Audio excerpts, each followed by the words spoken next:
საღამომშვიდობის. Თქვენ წინაშეა სპეციალური გამოშვება. დღევანდელ გადაცემას ასე დავარქვი. გაიტანეთ გრენლანდია. ფრაზა თქვენ რა თქმა უნდა გეცნოთ, მაგრამ თუ რატომ დავარქვი ასე, ამას რა თქმა უნდა მოგვიანებით შეიტყობთ. ეს ამ წლის 2025 წლის პირველი გადაცემაა და რა თქმა უნდა იგი უნდა დავიწყო შობისა და ახალი წლის დღესასწაულების მოლოდინით, მაგრამ ამას ვერ გავაკეთებ. რაღაც შინაგანი შებოჭილობა მაქვს.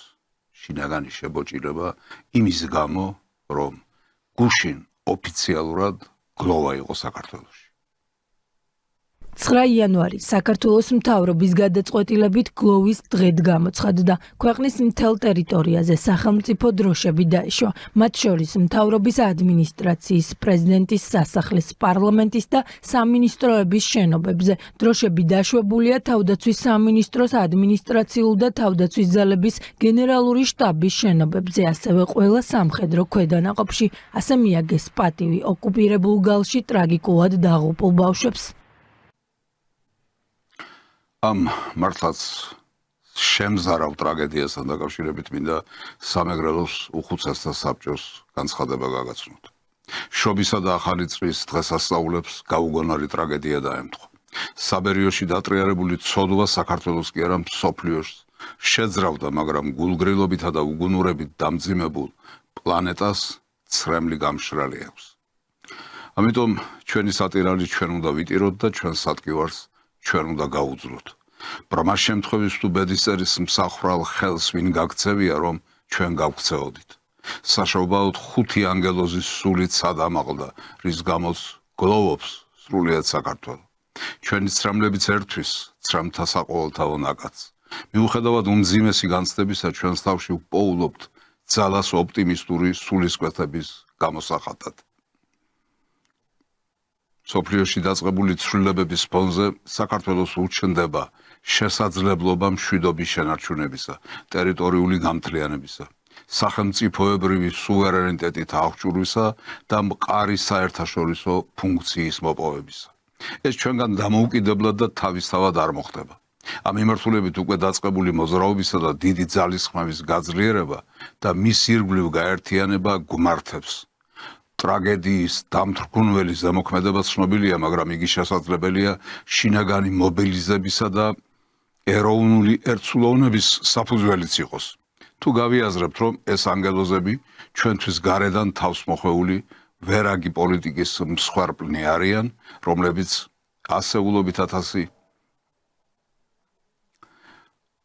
რომელმაც ასეულობით ათასი ადამიანის საკუთარ სამშობლოშივე დევნილად აქცია. მათი წმინდა სულები გზას გაგვინათებენ იმ ბინძური პოლიტიკის დასაძლევად ბრძოლაში, რომელსაც ისინი ემსხვერპლენ. ჩვენ კი არაფერი დაგვრჩენია გარდა იმისა, რომ რუსთაველის შეგონებას უხმოთ, ჭირსა შიგან გამაგრება, ასრე გვმართებს ვით ქვითკირსა. ამას ხელს აწერს სამეგრელოს უხუცესთა საბჭოს თავმჯდომარე ფრიდონ ინჯია.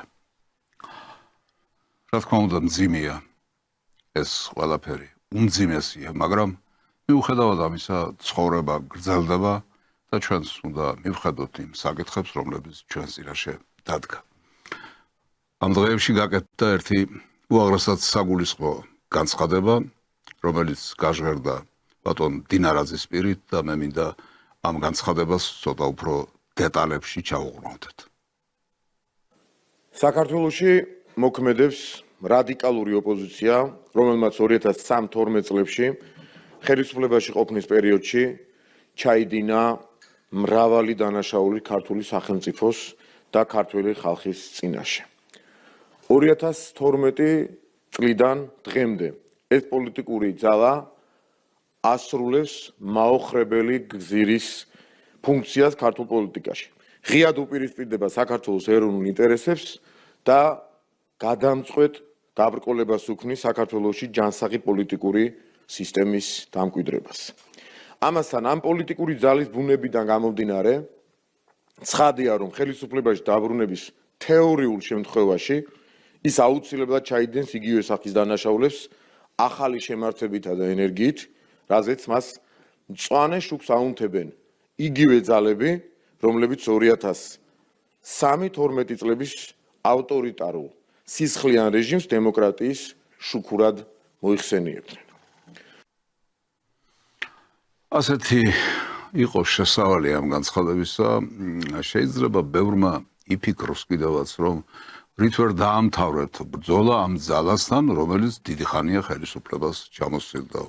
ან თუ ებრძვით, ბარემ მიიყვანეთ ბოლომდეო. სანამდე შეიძლება გაგრძელდეს ეს დაპირისპირება, რომელსაც საბოლოოდ არანაირი სიკეთე არ მოაქვს, პირიქით, ძალიან ბევრი უბედურების სათავე არის და შესაძლებელია კიდევ უფრო დიდი უბედურების სათავე გახდეს. სწორი იქნება ასეთი მსჯელობა, მაგრამ ერთი რამ არის გასათვალისწინებელი.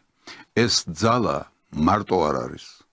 ეს ძალა მარტო საქართველოს შიგნით არ მოქმედებს, მას გარედან აქვს დახმარება, გარედან აქვს დავალება, ამიტომ მათთან ბრძოლა არც ისე იოლია, როგორც შესაძლებელია ერთი შეხედვით ჩანდეს. ალბათ ამიტომ გაგრძელდა ეს ყველაფერი ამდენ ხანს და ეს გამართლებაც აქვს იმას, რომ ეს ბრძოლა ამდენი ხნის გასვლის შემდეგაც დასრულებული არ არის, ბოლომდე მიყვანილი არ არის და აი ახლა, როგორც ჩანს, ეს ყველაფერი ბოლომდე მივა. შესაძლებელია ყველას არ ახსოვდეს ის, თუ რა უბედურება დაატრიალა იმ რეჟიმმა, რომელიც 2003-2012 წლებში საქართველოში ბოგინებდა.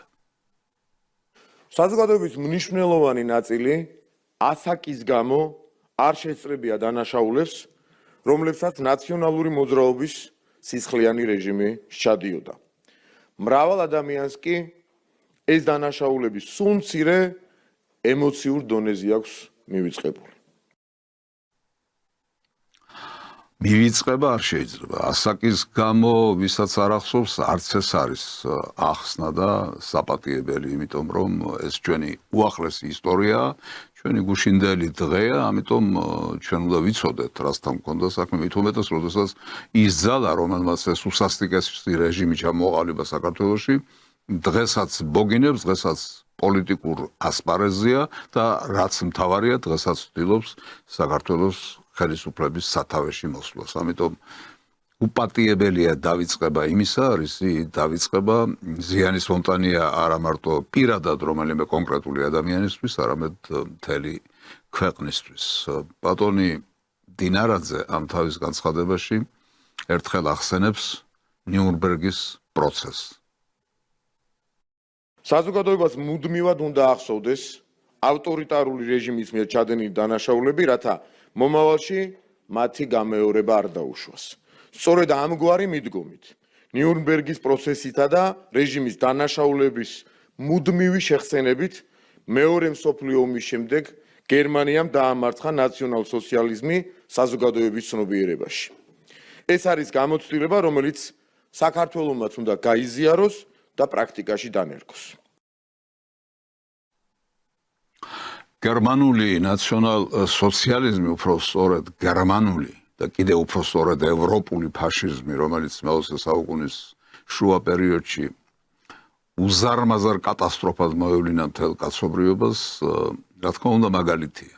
მაგრამ არსებობს უფრო ახალი მაგალითებიც, სადღეისო მაგალითებიც, მაგალითად იგივე ამერიკის შეერთებულ შტატებში. ამერიკის არჩეულმა პრეზიდენტმა დონალდ ტრამპმა დაანონსა ბრძოლა Deep State-ის წინააღმდეგ. საქართველოში მოქმედებს რადიკალური ოპოზიცია, რომელიც ჩვენი ქვეყნის პოლიტიკურ სისტემაშია ჩაბუდებული და სწორედ Deep State-ის მიერ იმართება. ეს არის Deep State-ის მიერ ჩამოყალიბებული მონების ჯგუფი, რომელიც როგორც ამას თავად Deep State-ის მართვის წესი ითვალისწინებს, თვალდახუჭული ემსახურება პატრონის ნებისმიერ ახირებას. შესაბამისად, საქართველოში ზუსტად იგივენაირად არის საჭირო რადიკალური ოპოზიციისგან გათავისუფლება, როგორც ამერიკის შეერთებულ შტატებში ჭირდება განთავისუფლება Deep State-ისაგან. ეს Deep State მოგახსენებათ იქაური ტერმინია და ჩვენთან რომ გადმოვიტანოთ, მას სხვადასხვანაირად თარგმნიან, ხან სიღრმისეულ სახელმწიფოს უძახიან, ხან ბიუროკრატიას უძახიან. ეს არის ალბათ ჩაბეტონებული ბიუროკრატია. უფრო სწორად, ეს არის ჩაბეტონებული დამნაშავე ბიუროკრატია, რომელსაც იქ უკვე გამოუცხადეს ბრძოლა, რომელსაც რა თქმა უნდა აქაც უნდა გამოუცხადოთ ბრძოლა. მაგრამ კიდევ ერთხელ უნდა გადავავლოთ თვალი იმას, თუ რას ნიშნავდა ეს ყველაფერი ჩვენთვის. 2013-12 წლების რეჟიმის მიერ ჩადენილი უმთავრესი სისტემური დანაშაულების შესახებ ფართოდ არის ცნობილი. ესენია პატიმრების წამება და წამების სისტემა საჯელახსულების დაწესებულებებში, ადამიანების მკვლელობა, ძალადობა, პირადი ცხოვრების ხელყოფა, კორუფცია და ბიზნესზე ზეწოლა აქტივების დათმობისა და თანხის გამოძალვის მიზნით, კანონიერი მფლობელებისგან მედია საშუალებების მისაკუთრება, 2008 წლის ომის დაწყების აღიარება და ქართველი სამხედროებისათვის ომის დანაშაულის დაბრალება. აი ასეთი იყო ის არასრული ჩამონათვალი, რომელიც ბატონ დინარაძის პირით გაჟღერდა. მე ვიტყოდი, რომ ერთი საშინელი სიტყვა, უბრალოდ ორი საშინელი სიტყვა მაინც აკლია ამ ჩამონათვალს, წამება, ვერ მივაქცევ ყურადღება იყო თუ არა ნახსენები, თუ არ იყო აუცილებლად უნდა ხსენებულიყო, აუცილებლად უნდა ხსენებულიყო სიტყვა გაუპატიურება. პატიმრების წამება და გაუპატიურება. ეს არის აბსოლუტურად დეგრადირებული, აბსოლუტურად გახსნილი რეჟიმებისათვის დამახასიათებელი რამ. ამიტომ აი ყოველივე ამის ჩამდენი რეჟიმი, რა თქმა უნდა, გასამართლდეს. ხლა ვნახოთ, რას აპირებს დღევანდელი ხელისუფლება. აღნიშნული სისტემური დანაშაულების გამოძიების მიზნით და რეჟიმის შესაფასებლად საქართველოს პარლამენტში საგაზაფხულო სესიის პირველივე კვირაში შეიქმნება 2013-12 წლებში მოქმედი რეჟიმისა და რეჟიმის პოლიტიკური თანამდებობის პირების საქმიანობის შემსწავლელი დროებითი საგამოძიებო კომისია, რომელიც 6 თვის განმავლობაში იმუშავებს და მოამზადებს დასკვნას, რომელსაც საქართველოს პარლამენტი განიხილავს და დაამტკიცებს სექტემბრის პირველი სასესიო კვირისათვის. დასავლეთის მეხუთე კოლონა, აგენტურა, რომელიც იყო ამ რეჟიმის შემოქმედი, მთავარი შემოქმედი. რა თქმა უნდა, აღაყანდება, რომ იწყება რაღაც საყოველთაო რეპრესიები, იწყება საყოველთაო ძებნა დამნაშავეებისა და ამას შეიძლება შეუქცევადი ხასიათიც მიიღოს და შეიძლება ძალიან დააზიანოს საზოგადოებაო. რა თქმა უნდა, ეს სპეკულაციები წამოვა, მაგრამ როგორც ჩანს, ხელისუფლებას ესეც გათვალისწინებული აქვს. საქართველოს პარლამენტის მიერ დამტკიცებული დასკვნა გადაეცემა საქართველოს პროკურატურას და სხვა შესაბამის ორგანოებს საქართველოს კანონმდებლობის შესაბამისად შემდგომი ზომების მიღების და დამნაშავეთა დასჯის უზრუნველყოფის მიზნით. სპეკულაციების გამოსარიცხად იმთავითვე ხაზგასმით ვაცხადებთ, რომ 2008 წლის ომის საქმეზე გამოძიების ადრესატები არ იქნებიან სამხედრო მეთაურები და ჯარისკაცები. აი, როდესაც ვთქვი, რომ ხომ უნდა დასრულდეს ეს ბრძოლა, ხომ უნდა მივიდეს ერთხელ და სამუდამოდ ბოლომდეო ვინც იტყვის, მათთვისაც არის გათვალისწინებული გარკვეული ახსნა განმარტება, რომ ესენი მარტო არ არიან, რომ მათ გარეთ ყავთ ფარველები, პატრონები და დამფინანსებლები. 2013-12 წლების რეჟიმის შეფასებას აქვს გადამწყვეტი მნიშვნელობა ქვეყნის წინაშე არსებული საფრთხეების პრევენციის და საქართველოში ჯანსაღი პოლიტიკური სისტემის ჩამოყალიბებისათვის. რა თქმა უნდა, ეს არ არის მხოლოდ სადღეისო საქმე და ეს არ არის წარსულთან ბრძოლა. ეს არის ის საქმე და ის ბრძოლა, რომელსაც ძალიან დიდი მნიშვნელობა აქვს მომავლისთვის, ხვალინდელი დღისთვის.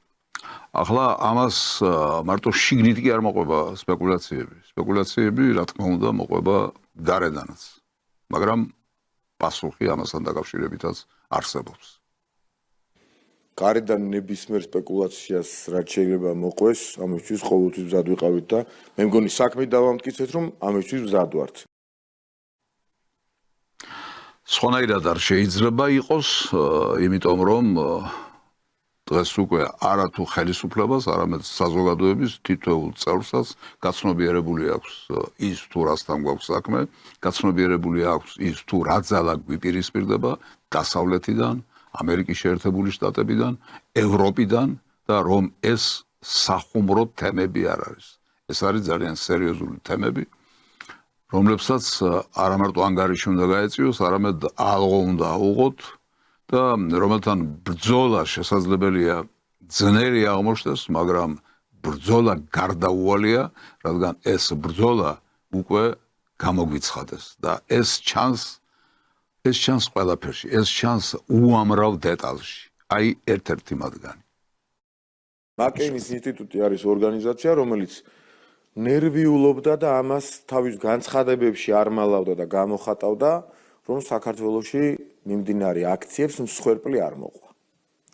როგორც კი პრეზიდენტის თანამდებობა დატოვა, სალომე ზურაბიშვილი გახდა ამ ინსტიტუტის სტიპენდიანტი. მე მგონი დასკვნების გამოტანა რთული არ არის.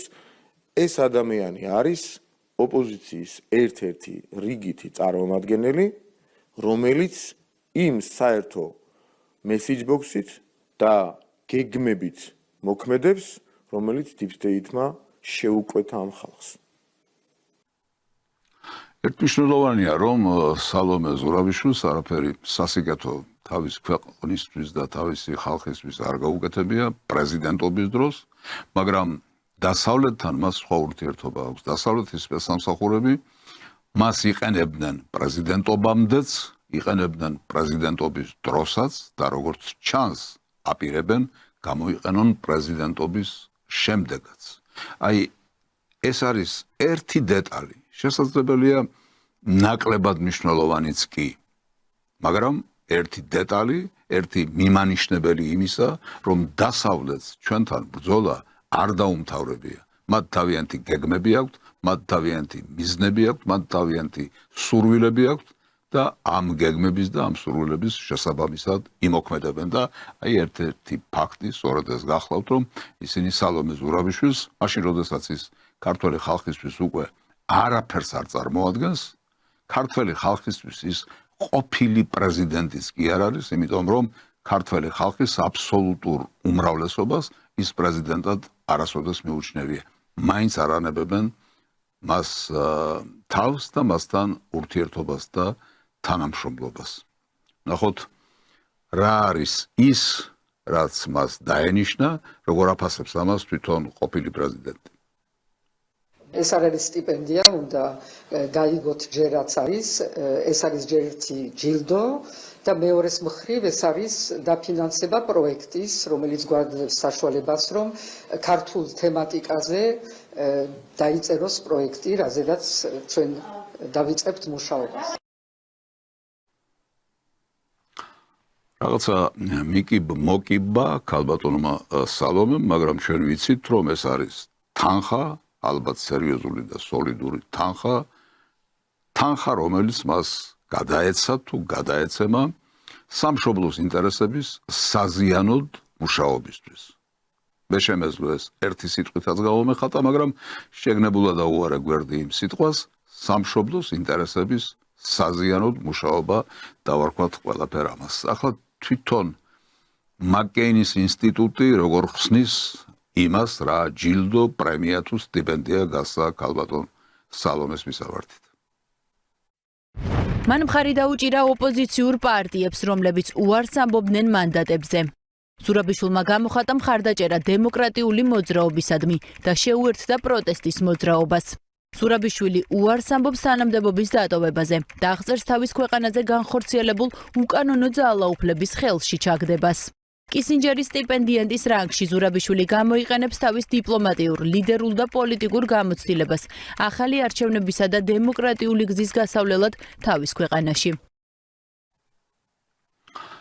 აი ასეთია ის დახასიათება, რომელიც მისცეს სალომე ზურაბიშვილის მოღვაწეობას და იმას თუ რის გამო გადაეცა მას ეს ჯილდო თუ სტიპენდია, მაგრამ აქ არ არის ნათქვამი ის, რომ სალომე ზურაბიშვილი ერთგულად ემსახურებოდა საქართველოს, ქართველ ხალხს და ამიტომ დემოკრატიულმა საზოგადოებამ თუ ამერიკაში მოქმედმა ერთ-ერთმა ინსტიტუტმა მას ეს სამსახური დაუფასა და ამიტომ გადაეცა არა მთელ ამ ჩამონათვალში ჩვენ ვხედავთ რომ სალომე ზურავიშვილი მხოლოდ და მხოლოდ იმ ხალხს და იმ მიმართულებას ემსახურებოდა რომელიც იცავს აქ დასავლეთის ამერიკის შეერთებული შტატების და ევროპის ინტერესებს და ეწინააღმდეგება საქართველოს ინტერესებს არაფერი არ არის დამალული ყველაფერი ღიაა ყველაფერი ნათელია სხვათა შორის ბატონი დინარაძე იმასთან დაკავშირებითაც იტყვის რომ თუ ვინმე მოინდომებს ქვეყნის სამსახურში დგომას ქვეყნის ინტერესებისთვის ზრუნვას და მოღვაწეობას ამნაირი ხალხისთვის ამნაირი ადამიანებისთვის დასავლეთს გამზადებული იარლიყები აქვს თქვენ ნახეთ ხომ მაგალითად უნგრეთის შემთხვევაში რა ხდება და ბევრი სხვა ქვეყნის შემთხვევაში სადაც ვინმე გავედა და საკუთარი ქვეყნის ინტერესებზე ელაპარაკა და უპირატესად და უწინარესად დღის წესრიგში დააყენა პირველად საკუთარი ქვეყნის ინტერესები ყველას ეძახიან პუტინის მოკავშირეს რუს ეს ბევრი ქვეყნის პრობლემაა და მათ შორის საქართველოშიც ეს ეგრეთ წოდებული ტრენდი იქნება და ამის შექმნის მცდელობაა ასეთი ვითარებაა შექმნილი და ამ ვითარებაში რა თქმა უნდა სწორია ის რომ ქართული ოცნება იწყებს დამნაშავე ნაციონალური მოძრაობის მოღვაწეობის მისი რეჟიმის რაღაც დიდი განუკითხაობის და დიდი ზიანის შესწავლას მათი დანაშაულების შესწავლა აღნუსხვალს და სასამართლოსთვის გადაცემას ეს ასეც უნდა მოხდეს, აქამდეც უნდა მომხდარიყო, მაგრამ ჩვენც უნდა გავითვალისწინოთ ის, რომ ყველაფრის გაკეთება დღევანდელ მმართველ პარტიას არ შეეძლო რიგ მიზეზთა გამო. პირველ რიგში მხედველობაში მაქვს დასავლეთის გავლენები და დასავლეთის სურვილები. ახლა მინდა გადავიდე ქართული ოცნების პოლიტსაბჭოს ერთ-ერთ განცხადებაზე, რომელიც ამას წინათ გაკეთდა. რაც უფრო ღრმად აქვს ფესვები გადგმული გლობალურ ომის პარტიას სხვადასხვა ქვეყანაში და რაც უფრო ძლიერია ამა თუ იმ ქვეყანაში deep state-ის მეტასტაზები, რომელიც გლობალური ომის პარტიის არაფორმალური გავლენის მთავარი ინსტრუმენტად გვევლინება, მით უფრო ანტიქართულია შესაბამისი ქვეყნის დამოკიდებულება ქართული სახელმწიფოს და ქართული ხალხის მიმართ. უკლებლივ ყველა კონკრეტული პოლიტიკოსი და ბიუროკრატი, რომელიც ანტიქართული განცხადებებით გამოირჩევა, იქნება ეს პრეზიდენტი, პრემიერ-მინისტრი, პარლამენტარი, ევროპარლამენტარი, დიპლომატი თუ ჩინოვნიკი, არის deep state-ის ქსელის წევრი, რომელიც არა ამერიკელი ან ევროპელი ხალხის ინტერესების მიხედვით, არამედ გლობალური ომის პარტიის კარნახით მოქმედებს. ეს მოვლენა რის შესახებაც არის საუბარი, არის ძალიან დიდ დანაშაულებში გახვეული და ეს დანაშაულები იწყება კორუფციით და მთავრდება სამხედრო შემადგენელით, ანუ სამხედრო დანაშაულებით. ეს დიდი ქსელია, ეს უზარმაზარი გავლენის მქონე ძალა, რომელსაც აქვს თავისი საცეცები თითქმის ყველა ქვეყანასა და სახელმწიფოში და რა თქმა უნდა, მათ შორის საქართველოშიც. ამიტომ ეს ყველაფერი გასათვალისწინებელია თუ რასთან გვაქვს საქმე და რა მასშტაბის არის ის ძალა, რომელიც გვიპირისპირდება რის გამოც იძულებული ვართ ჩვენც დაუპირისპირდეთ სხვა შემთხვევაში წაგვლეკავს და გაგვიტანს ისე როგორც წალეკა თქვათ უკრაინა ამ განცხადებაში უკრაინაც არის ნახსენები და ისიც თუ ვინ გააჩაღა ის ქარცეცხლი ის საშინელება რაც ამ სახელმწიფოში დატრიალდა Deep State-მა ომის ქარცეცხლში გახვია მსოფლიოს არაერთი სახელმწიფო. ყველაზე მძიმედ კი Deep State-ის პატრონების გამანადგურებელი ეფექტი ჩვენს მეგობარ ქვეყანაზე, უკრაინაზე აისახა. უკრაინა, რომელსაც 2014 წლამდე ჰქონდა სუვერენიტეტი, ტერიტორიული მთლიანობა, მშვიდობა და თითქმის 200 მილიარდიანი ეკონომიკა დღეს პრაქტიკულად განადგურებულია, რაზეც მაიდანის ავტორები არავითარ პასუხისმგებლობას არ იღებენ. საქართველოს უკრაინულ სცენარს დიდი ძალისხმევისა და უკომპრომისო ბრძოლის შედეგად ჯერჯერობით გადაურჩა, თუმცა მშვიდობისთვის ბრძოლა გრძელდება და ეს ბრძოლა ბოლომდე ამისაყვანი. ვიდრე არსებობს უკრაინაში პირველი ფრონტი, საქართველოში მეორე ფრონტის ინტერესით ყოველთვის იარსებებს. იმ ქარცეცხლს, იმ უბედურებას, რომლის შესახებაც ამ განცხადებაშია საუბარი, საქართველოს ჯერჯერობით გადაურჩაო. მიაქცევდით ალბათ ამ სიტყვას ყურადღებას ჯერჯერობით გადაურჩა. ჯერჯერობით გადაურჩა იმას ნიშნავს, რომ ხვალ და ზეგს შესაძლებელია ვერ გადავრჩეთ. ამიტომ დიდი ძალისხმევა გმართებს, დიდი შეკავშირება და ერთსულოვნება გმართებს და გაცნობიერება იმისა, თუ რა მასშტაბის საფრთხისა და საშიშროების წინაშე დგავართ. და რა ხდება ამის შემდეგ? სწორედ ამას უკავშირდება სანქციები, რომელსაც გლობალური ომის პარტიის კარნახით და Deep State-ის ხელით კონკრეტული სახელმწიფოები ქართულ პოლიტიკოსებსა და თანამდებობის პირებს უწესებენ. ქართულმა ხალხმა ბოლომდე უნდა იბრძოლოს, რომ გადარჩეს და საქართველოს უკრაინიზაცია არ დაუშვას. ამით ჩვენ კარგ საქმეს გავუკეთებთ ევროპასაც, რომლის ქვეყნების უმრავლესობა დღეს Deep State-ის თამაშს თამაშობს და საკუთარი ეროვნული ინტერესების დაცვას ვერ ახერხებს. დასავლეთი, რა თქმა უნდა, ძალიან შეეცადა, რომ საქართველოსთან რუსეთის წინააღმდეგ გახსნილიყო მეორე ფრონტი. ეს იქნებოდა შემსუბუქება იმ მდგომარეობისა, რა მდგომარეობაშიც დასავლეთი აღმოჩნდა უკრაინაში. დასავლეთი უკრაინაში უმძიმეს მდგომარეობაში აღმოჩნდა. აქედან გამოსავალის პოვნას ისინი სხვადასხვა გზებით ცდილობდნენ და ცდილობენ, მაგრამ ერთ-ერთი გზა ეს იყო საქართველოსთან რუსეთის წინააღმდეგ მეორე ფრონტის გახსნა, რომელიც რა თქმა უნდა დღის წესრიგიდან ჯერ კიდევ არ არის მოხსნილი. ევროკავშირის ბიუროკრატიის ღირებულებითი მდგომარეობა დღეს უმძიმესია, რაც ევროპარლამენტის მიერ საქართველოსთან დაკავშირებით მიღებული 5 რეზოლუციით ყველაზე კარგად გამოიხატა. ამ რეზოლუციებით ევროპარლამენტმა მოითხოვა ბიძინა ივანიშვილის დასჯა, სააკაშვილისა და სხვა კრიმინალების გათავისუფლება, LGBT პროპაგანდის წინააღმდეგ კანონის გაწვევა და ასე შემდეგ. ბოლო მეხუთე რეზოლუციით ევროპარლამენტმა მოითხოვა ის, რის საჯაროდ მოთხოვნასაც სერიოზულ მოთამაშეთაგან მანამდე ვერავინ ბედავდა. რუსეთისთვის სანქციების დაწესება და ქართული ეკონომიკის ჩამოშლა. ამ ტენდენციის გათვალისწინებით ევროპარლამენტი მე-6 რეზოლუციაში მაღალი ალბათობით რუსეთთან ომის დაწყებასაც ღიად მოგთხოვს. შეხედეთ, უკვე გაიხსნა ეს კარტებიც. ის, რასაც აქამდე ფარულად უხდავდნენ, შესაძლებელია სხვა რეჟიმში გადაიყვანონ და ფარულად კი არა, ჩუმად კი არა, კულუარებში კი არა და კაბინეტებში კი არა, არამედ ღიად და საჯაროდ მოგთხოვონ რუსეთის წინააღმდეგ მეორე ფრონტის გახსნა. ეს გამორიცხული სულაც არ არის, იმიტომ რომ მათი მდგომარეობა, როგორც უკვე ვთქვი, იქ ძალიან წვავდება. სხვათა შორის ძალიან საყურადღებოა ის ნაწილი ამ განცხადებისა, სადაც საუბარია იმაზე, თუ რისთვის დაასანქცირეს ივანიშვილი. კონკრეტული სახელმწიფოების მიერ დაწესებული სანქციების ფორმალური საფუძველი, რომ სრულიად არასერიოზულია, მას დიდი მტკიცება არ სჭირდება. ბიძინა ივანიშვილს ასანქცირებენ იმისთვის, რომ საქართველოში სისხლიანი ავტორიტარიზმი დემოკრატიული მმართველობით ჩაანაცვლა.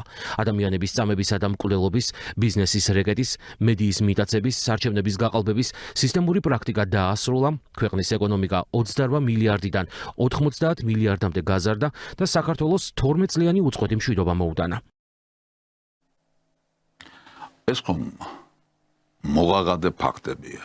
ეს ხომ ასია. აი ამ ფაქტების საწინააღმდეგოს ვერავინ ვერაფერს ვერ იტყვის, იმიტომ რომ ეს ფაქტები არსებობს ბუნებაში, ეს ფაქტები არსებობს ჩვენს რეალობაში, ეს ფაქტები არსებობს ჩვენს ცხოვრებაში. ამიტომ, როდესაც ასეთი კაცის, ასეთი მოღვაწის წინააღმდეგ დასავლეთი იყენებს იმ ზომებს, რასაც სანქციები ქვია, და რომელსაც თანდათანობით ართულებს და ამძიმებს, უნდა ვიფიქროთ, რომ ისინი ამით არ ებრძვიან ამ პიროვნებას. უпроსტოდ არ ებრძვიან მხოლოდ ამ პიროვნებას. ამ პიროვნებასთან ბრძოლა მათთვის გათანაბრებულია საქართველოსთან და ქართველ ხალხთან ბრძოლასთან. ეს არის მთავარი და ეს უნდა გავიგოთ აქ. მარტო ბიძინა ივანიშვილი არ არის ამ ამბებში, მაგალითად რისთვის დაასანქცირეს, თქვათ, იგივე გომელაური. ვახტანგ გომელაურსა გმირ პოლიციელებს, მათ შორის 2008 წლის ომში ნაბრძოლ ადამიანებს ასანქცირებენ იმისთვის, რომ ბოლო 2 წელიწადში ხელისუფლების გადატრიალების 3 ძალადობრივი მცდელობა ეფექტურად აღკვეთეს. თანაც ისე, რომ ამას არათუ მსხვერპლი არ მოჰყოლია, არამედ თუნდაც ერთი ადამიანის ჯანმრთელობაზე არავითარი კვალი არ დაუტოვებია. თუ კი ეს ასია და ეს ნამდვილად ასია, ვიცით ხომ? არავითარი განსაკუთრებული შემთხვევა აი ამ შემოხლაზე, ამდენი აქციის ფონზე, ამდენი დაპირისპირების და წინააღმდეგობის და რაც მთავარია, ამდენი პროვოკაციის ფონზე არ არის აღნუსხული. არაფერი განსაკუთრებული არ მომხდარა, მაგრამ იყო შემთხვევები, როდესაც განსაკუთრებულ მოვლენებთან მქონდა საქმე და ხდებოდა განსაკუთრებული მოვლენები. სხვა დროს, სხვა მინისტრების ვითარებაში. აი ის მინისტრები არავის არ დაუშია. დასავლეთს მათ წინააღმდეგ არასოდეს ხმაც კი არ ამოუღია. ამის საპირისპიროდ ყველას გვახსოვს გლობალური ომის პარტიისა და Deep State-ის ფავორიტების მერაბიშვილის და გახარიას 26 მაისის და 20 ივნისის სპეცოპერაციები, რომლებიც ერთ შემთხვევაში 4 ადამიანის მკვლელობით, ხოლო მეორე შემთხვევაში 7 ადამიანის ჯანმრთელობაზე უმძიმესი კვალის დატოვებით დასრულდა. შეგახსენებთ, რომ არც მერაბიშვილის და არც გახარიას სანქცირება აზრად არავის მოსვლია, რადგან Deep State-ში იხემძღვანელეს რუზველტის ცნობილი გამონათქვამით: "ძაღლიშვილია, მაგრამ ჩვენი ძაღლიშვილია". სამწუხაროდ ასეთია მიდგომა დასავლეთისა. ამას ორმაგ სტანდარტს უძახიან, მაგრამ ეს ტერმინი ორმაგი სტანდარტი ამ მოვლენის არსს კარგად ვერ გამოხატავს თუ არ გამოხატავს. საქმე ის გახლავთ, რომ ეს ასე ვთქვათ, მაინც ფსიქოლოგიური თუ სოციალურ-ფსიქოლოგიური ტერმინია, უფრო მეცნიერული ტერმინია, კი აქ იყო ნახსენები უფრო მძიმე გამონათქვამებიც, მაგრამ სწორედ ის გამონათქვამი უფრო გამოხატავს შინაარსს, ვიდრე ეს მეცნიერული ტერმინი. საქმე ის გახლავთ, რომ მათი დამოკიდებულება ჩვენს მიმართ ყოველგვარ მეცნიერულ მიდგომებს და საფუძვლებს სცდება და ის გადასულია წმინდა წყლის უზნეობაში. ის გადასულია მხოლოდ და მხოლოდ დიქტატში, მხოლოდ და მხოლოდ დირექტივებში, მხოლოდ და მხოლოდ გარედან მართვაში. თანაც გარედან მართვაში შინაგანი მეხუთე კოლონის და აგენტურის გამოყენებით. ეს უმძიმესი მდგომარეობაა, რომელიც რა თქმა უნდა გავაცნობიეროთ. და ამიტომ კიდევ ერთხელ მინდა მეუბრუნდე იმ თემას, რომ ის რასაც ჩვენ გვეუბნებოდნენ, რომ მეორე ფრონტი უნდა გავხსნათ, ახლა უფრო სერიოზული მოთხოვნის სახით წამოვა. თავის დროზე დახურულ კარს მიღმა გაჟღერებულმა მოთხოვნამ და მუქარამ საბოლოოდ საჯარო სახე მიიღო: ან იომებ, ან დაგსჭით. ასე იქნება ხვალდაზე, ასე დადგება საკითხი, თუ რა თქმა უნდა ჩვენ რაღაცა შემხედრი ნაბიჯები არ გადავდგით, შემხედრი ტაქტიკა და სტრატეგია არ გამოვიმუშავეთ. ეს რეალობა დგას ჩვენს წინაშე. ჩვენ უნდა გამოვიმუშაოთ საქართველოსთვის აუცილებელი, საქართველოსთვის საჭირო სტრატეგიაც და ტაქტიკაც. დღემდე ჩვენ არ სტრატეგია გვივარგოდა და არც ტაქტიკა გვივარგოდა. დღეიდან როგორმე უნდა გამოვიმუშაოთ ერთიც და მეორეც. ახლა ვინ არიან კონკრეტულად ის შემსრულებლები, ვინც ყველაფერ ამას ამზადებს, აკეთებს და თავს გვახავს. გლობალური ომის პარტია მხოლოდ საზოგადოების უმცირესობის აზრის манипуლირებას ახერხებს. კოლექტიური ნაცმოძრაობის მხარდამჭერ უმცირესობას დღეს ის ზუსტად ისევე უპირისპირებს საკუთარი ქვეყნის ეროვნულ ინტერესებს, როგორც ეს არაერთ ქვეყანაში გაუკეთებია. ლოკალური ომის პარტიის, ანუ კოლექტიური ნაცმოძრაობის მხარდამჭერებმა ზუსტად იციან, რომ სიმართლე მათ მხარეს არ არის და სწორედ ამიტომ ამბობენ უარს ხელისუფლების ყველა შეთავაზებაზე საჯარო დისკუსიის გამართვასთან დაკავშირებით. უკვე ზედიზედ მეორედ არ აღიარებენ ეუთო ოდირის დასკვნა საპარლამენტო არჩევნებთან დაკავშირებით, როდესაც მანამდე ეუთო ოდირის სადამკვირვებლო მისიის საქართველოში მოწვევას დაჟინებით ითხოვდნენ. მეტიც სამ დასკვნით გაგუდისებულმა ოპოზიციამ და მისმა პატრონებმა ყველაფერი გააკეთეს იმისთვის, რომ საქართველოში ეუთოს დელეგაციის ჩამოსვლა არ დაეშვათ. ამერიკელ კონგრესმენს ჯო უილსონს დააინიცირებინა ეგრეთ წოდებული მეგობარი აქტი საქართველოს შესახებ, რომელსაც შინაარსიდან გამომდინარე მხოლოდ მტერი აქტი შეიძლება ეწოდოს. უილსონმა იმოქმედა პრინციპით სასიამოვნო სასარგებლოსთან ერთად და Deep State-ის დავალებების შესრულებას ევროპული პენსიონერების მძარცველი კეზერაშვილისგან ფინანსური სარგებლის მიღებაც დაურთო. ათეულობით ევროპელი პენსიონერისთვის წართმეული ფული ერთ-ერთ ამერიკელ პენსიონერს ჯო უილსონს ხმარდება, რითაც Deep State თავის პოლიტიკურ ამოცანას ასრულებს და საქართველოს სანქციებით აშანტაჟებს. ჯო უილსონი არის Deep State-ის ერთ-ერთი ყველაზე მძიმე გამოვლინება. დეგრადირებული პოლიტიკოსი ნულოვანი პოლიტიკური კულტურით, რომელიც უხეშად გვემუქრება, რომ დაგვრჩის თუ არ ვიომებთ. შეგახსენებთ, რომ ჯო უილსონს, რომელიც თავს კონსერვატიული მსოფლმხედველობის პოლიტიკოსად წარმოაჩენს, ერთხელაც არ დაუგმია ენტონი ბლინკენის გადაწყვეტილება, რომელიც კაცის კაცად და ქალის ქალად მოხსენიების აკრძალვას ითვალისწინებდა და რომელსაც პრეზიდენტ ტრამპის გუნდი ერთხმად გაემიჩნა. აქედან გამომდინარე, გასაკვირი არაა, რომ უილსონი ბლინკენის ხაზს საქართველოს დასჯის ნაწილშიც ერთგულად აგრძელებს. აქ ორიგვარი იყო მარტო ნახსენები ბლინკენი და უილსონი. ბლინკენი უკვე აღარ არის პრაქტიკულად. ყოველ შემთხვევაში აგერ ერთ კვირაში აღარ იქნება. მაგრამ ეს ვიღაცა უილსონია, ჯერ კიდევ არის, მოქმედებს, ქრთამსაც იღებს, უზნეოდ იქცევა, უწესოდ იქცევა და საქართველოს ღია მტრობას უცხადებს. მაგრამ ეს ორი პიროვნება კი არ არის მარტო, ეს პრინციპში თუ ჩავწვდებით არის ამერიკული პოლიტიკა საქართველოს მიმართ და საქართველოს წინააღმდეგ, რომელიც აგერ უკვე 35 წელია მოქმედებს.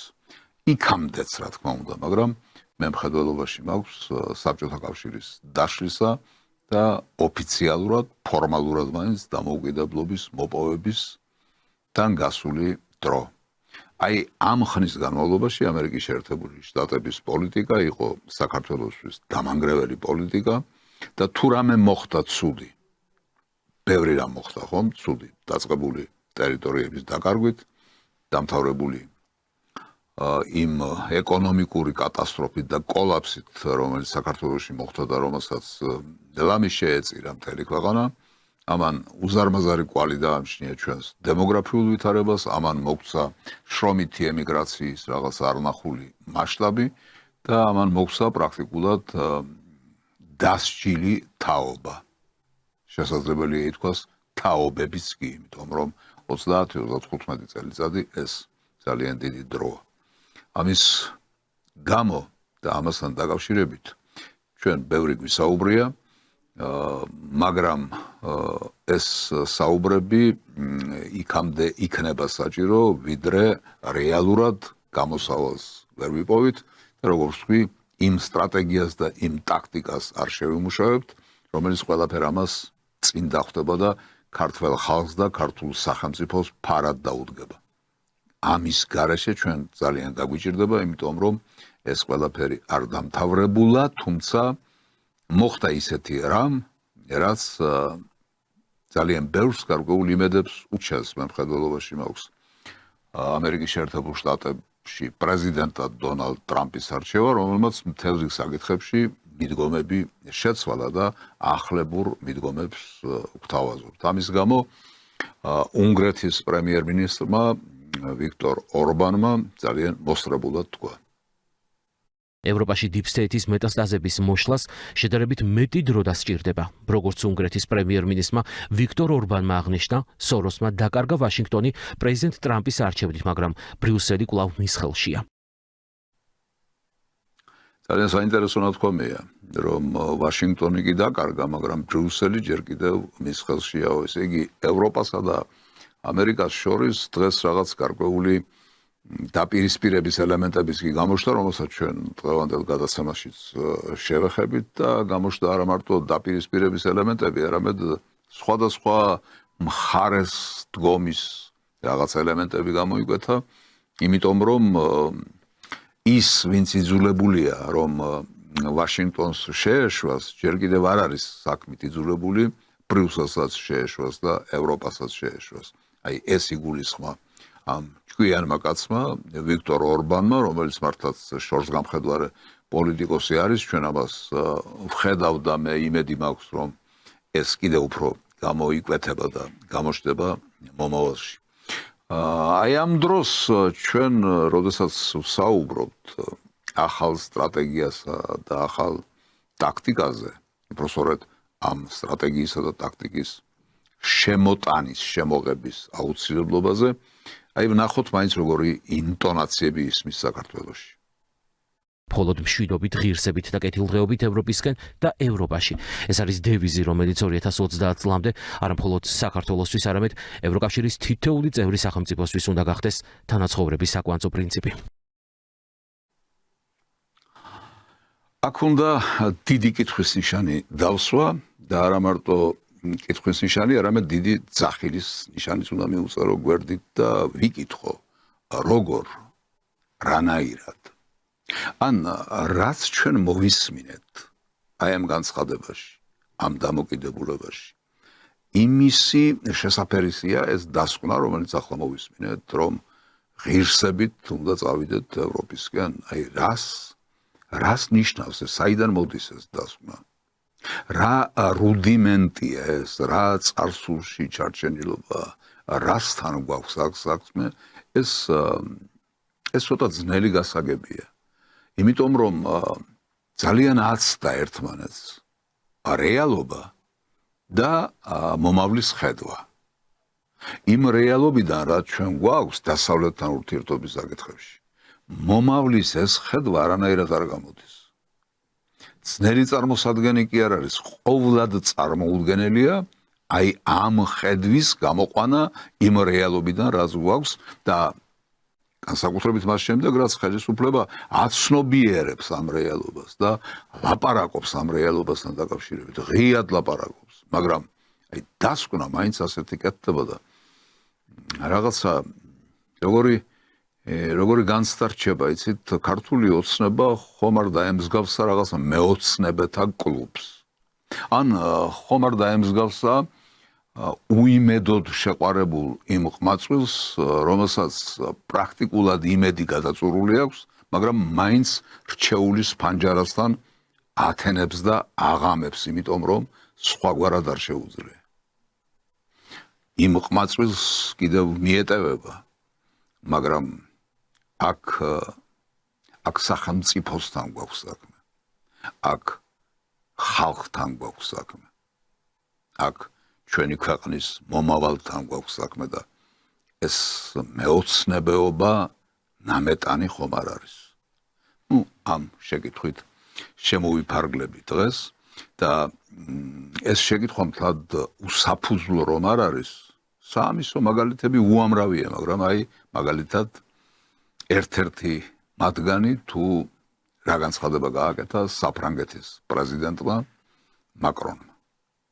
სამთავრობო კრიზისში მყოფი საფრანგეთის პირველი პირი ისევ საქართველოსთვის იცლის და ქართულ არჩევნებში რუსულ ჩარევაზე საუბრობს. ემანუელ მაკრონი კიდევ უფრო კონკრეტდება და ახსენებს ბიულეტენების ჩაყრას, თუმცა სხვების მსგავსად მტკიცებულება არც მისგან არის.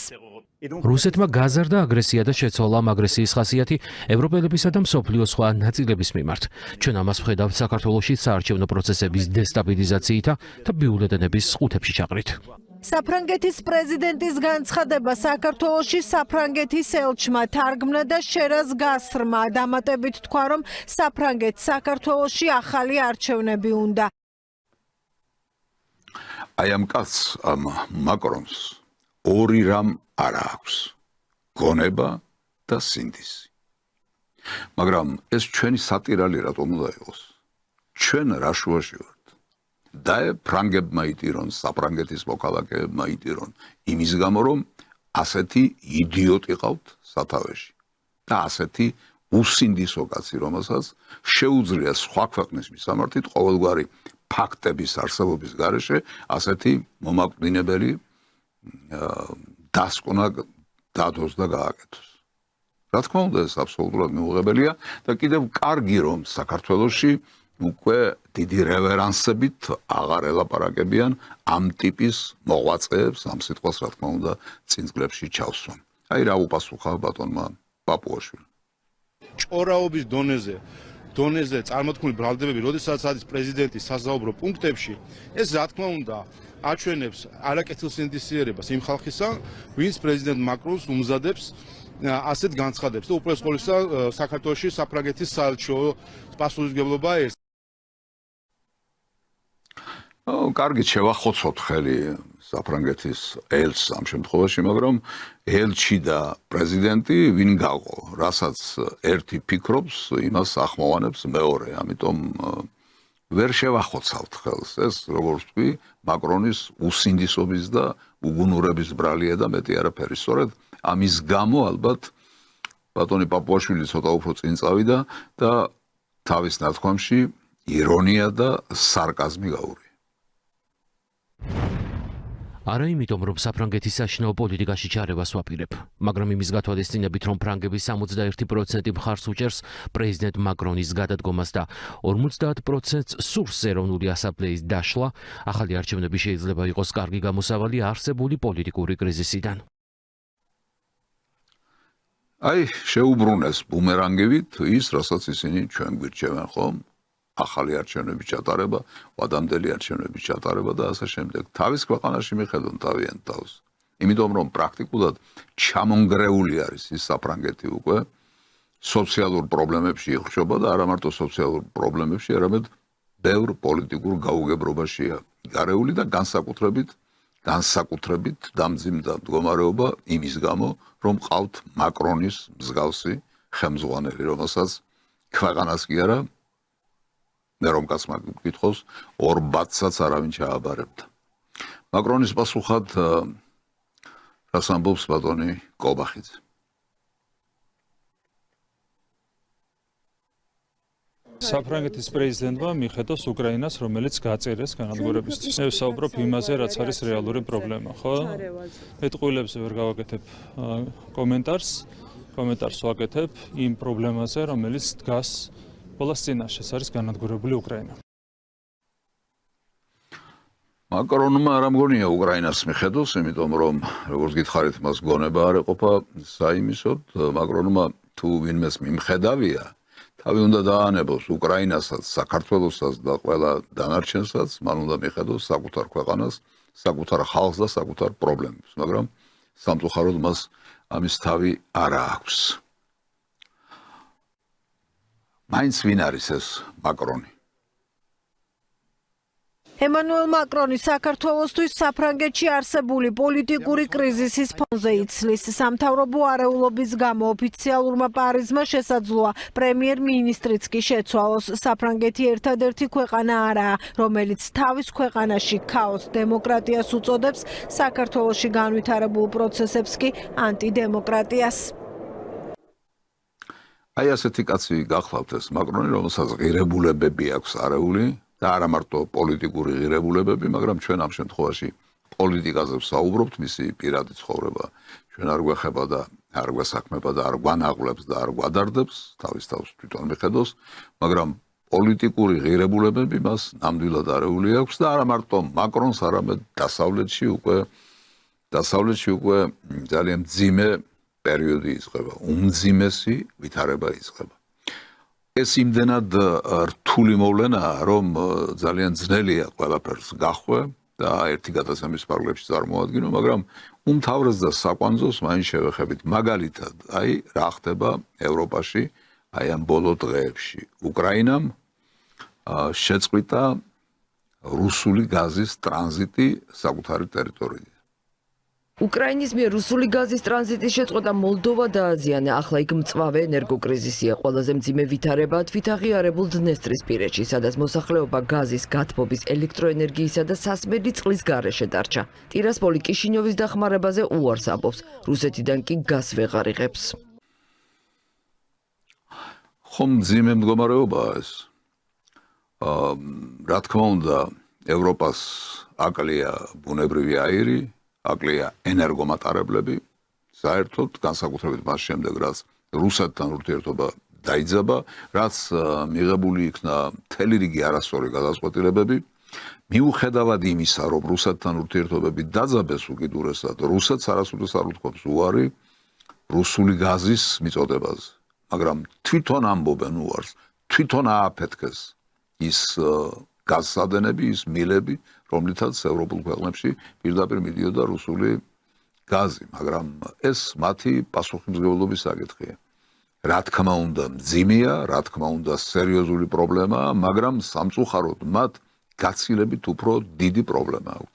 აი მაგალითად, ერთ-ერთი პრობლემა, რომელიც როგორც ვთქვი, გაცილებით უფრო სერიოზულია, ვიდრე ვთქვათ გაზის ტრანზიტის შეწყვეტა უკრაინის ტერიტორიიდან. რა შეფასება მისცა ამ ფაქტს მოლდოვის პრემიერ-მინისტრმა? რუსეთს სურს რეგიონში არასტაბილურობა შექმნას და მოლდოვას საპარლამენტო არჩევნებზე გავლენა მოახდინოს.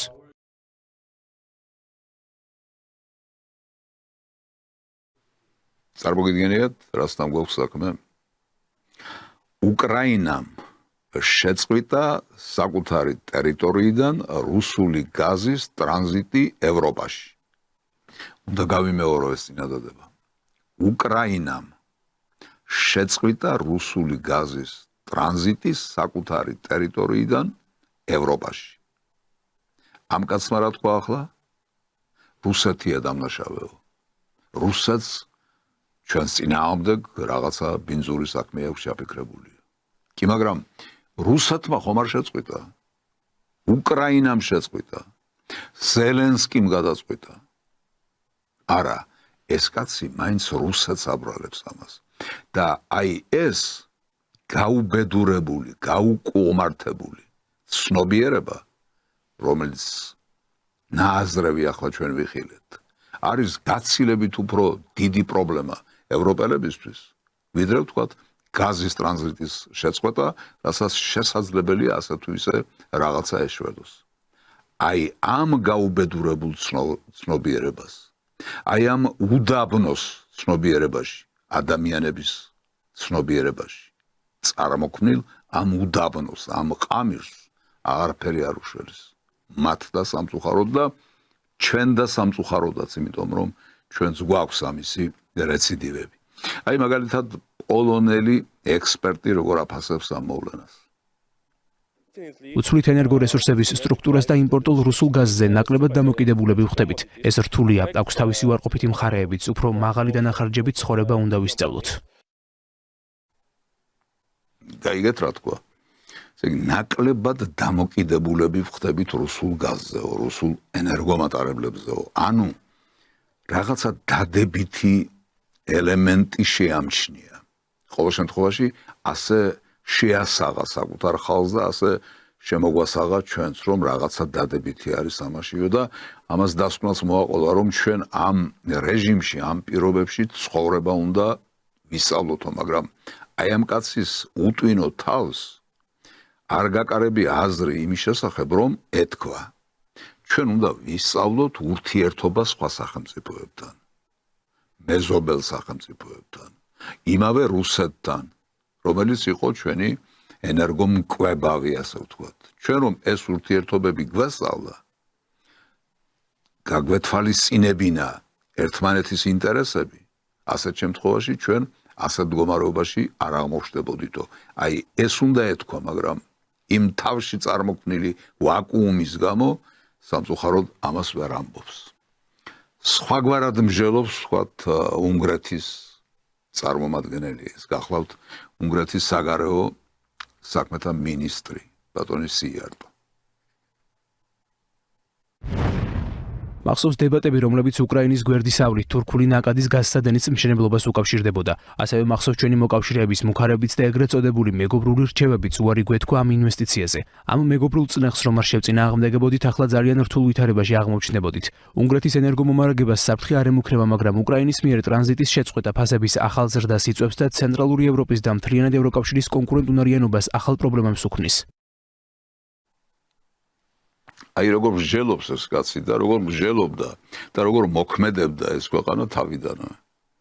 იმ უგუნურებას, იმ უმეცრებას, რომელშიც იხარშება დღევანდელი ევროპა, ეს ქვეყანა თავიდანვე შეეწინააღმდეგა და ამიტომ ახლა ისე აქვს მოგვარებული საქმე და საკითხები, რომ ეს პრობლემა მათ არ შეეხებათ, ან ნაკლებად შეეხებათ. ყოველ შემთხვევაში მათთვის ისე დამანგრეველ გავლენას ვერ მოახდენს, როგორცაც ევროპის ზოგიერთ სხვა ქვეყანაზე. აი ეს არის მიდგომა, ეს არის გონივრული მიდგომა, ეს არის შორს გახედვა, ეს არის სიბრძნე, ეს არის გათვალისწინება იმ რეალობისა, რომელ რეალობაში ცხოვრობ და დანახვა იმ სივრცისა, რომელ სივრცეში ცხოვრობ. სამწუხაროდ ევროპაში ეს ყველაფერი მოიკოჭლებს კი არა პრაქტიკულად წაშლილია. აქ ოდნავ შევისვენოთ და გადავიდეთ იმ რუბრიკაზე, რომელსაც ქვია ფსიქიატრიის რენტგენი.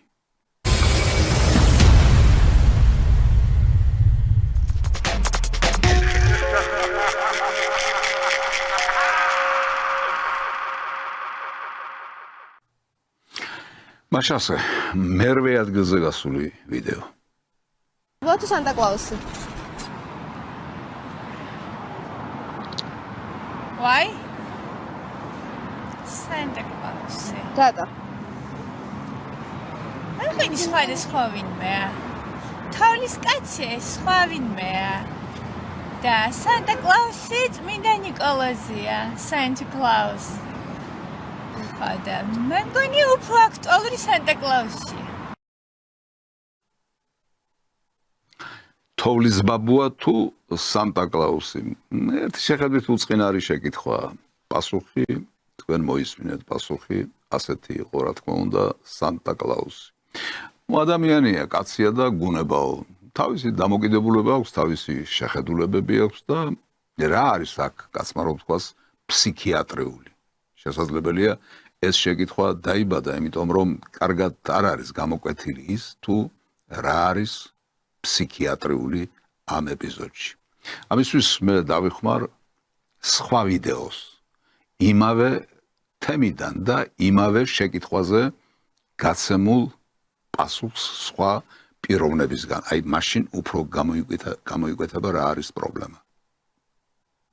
თოვლის ბაბუა თუ Santa Claus? Santa Claus რა ენაზია? ინგლისურად. ჩვენ სადა ვართ? საქართველოში. თოვლის ბაბუა. ხედავთ რა შეესაქმე? ხედავთ ფსიქიატრია რაში ვლინდება? სად ვართ? სად ვცხოვრობთ? ვინ იყვნენ ჩვენი წინაპრები? რა იყო ჩვენი მითოლოგია, რა იყო ჩვენი ზღაპრები? როგორ დაიბადა თოვლის ბაბუა? სხვაგან Santa Claus-ი დაიბადა, მაგრამ აქ თოვლის ბაბუა დაიბადა. ამაზე აღვიზარდეთ.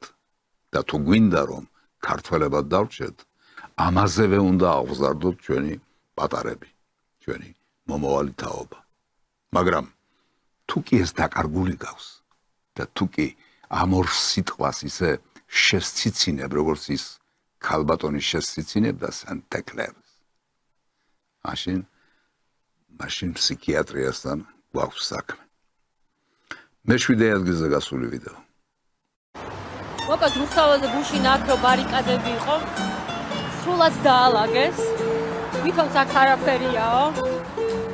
ხო და რაღაცნაირად უნდა ვისწავლოთ ხალხო, ყველა რო საღამოს 10 საათზე მოდის აქციაზე ან 7 საათზე, ხო ის საღამო გაჩერდეს და დილის 7 საათზე გამოვიდეს რა.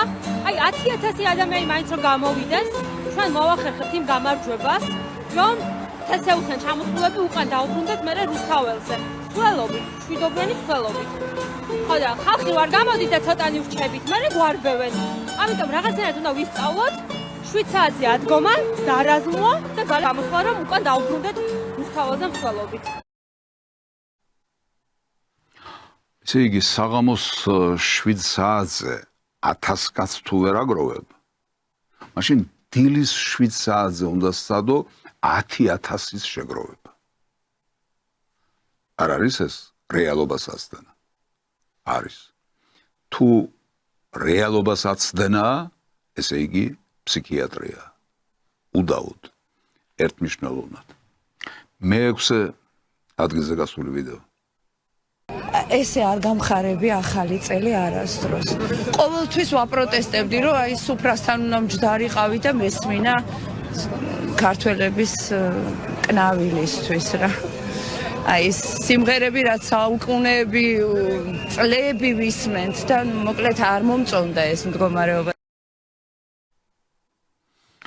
წლების და საუკუნეების განმავლობაში რომ ისმოდა საქართველოში და რაც ერთ-ერთი საოცრება, სოფლიო მასშტაბის საოცრება, ქართული სიმღერა, ქართული საგალობელი, ქართული ვოკალური კულტურა, რაღაც უდიდესი მონაპოვარი და აი ამაზე რომ იტყვი რომ ის კნავილი მაწუხებდაო.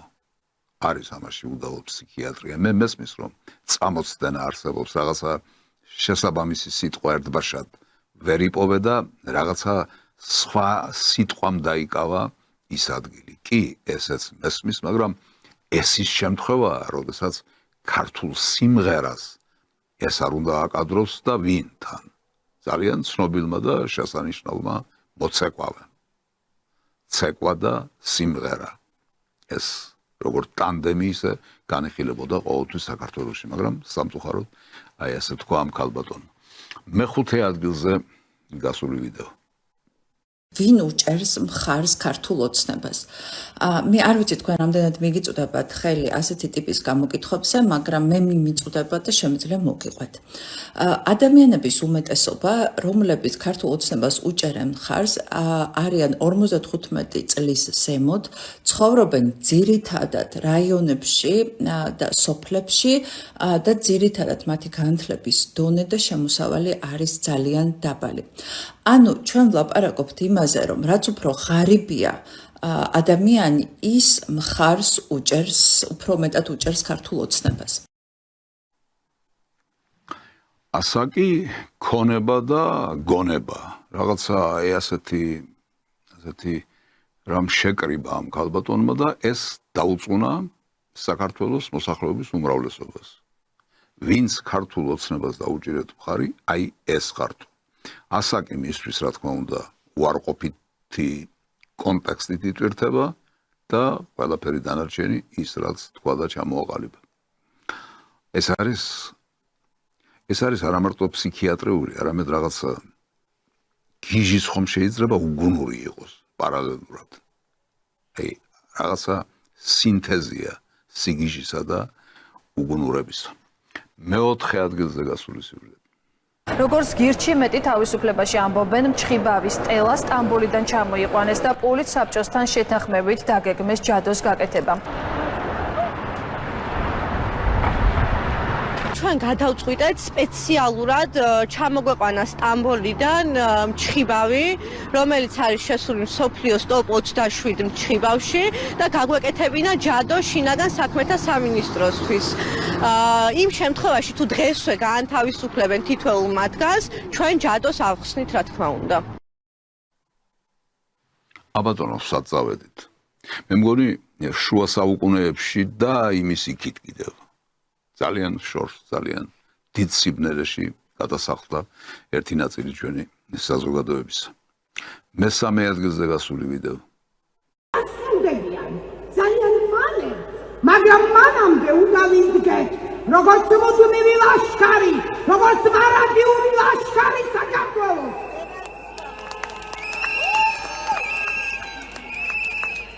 უში, მე ყველაფერ ვერ ჩამოვდივარ. მუშაო, მე დღეს ავიღებ დღიანი შებულება, ჩემი კოლეგა ჩაატარებს ჩემს გაკვეთილს, მე დღეს საქართველოს ისტორიას ვერ ჩავატარებ ისტორიაში. იმით რა უნდა მეთქვა ჩემი მოსწავლეებისთვის, რომ როდესაც მათი მომავალი იღუპება, მე ლამაზად ვატარებ გაკვეთილს. აი ჩემი გაკვეთილი, სამოქალაქო აქტივიზმის, საქართველოს ისტორიის, მე სასწორზე მაქვს ყველაფერი დადებული. იბრძოლებ ბოლო ამოსულთვამდე. ძირს რუსული ხელისუფლება გაუმარჯოს ერთიან ცივილურ ევროპულ საქართველოს. იბრძოლობ.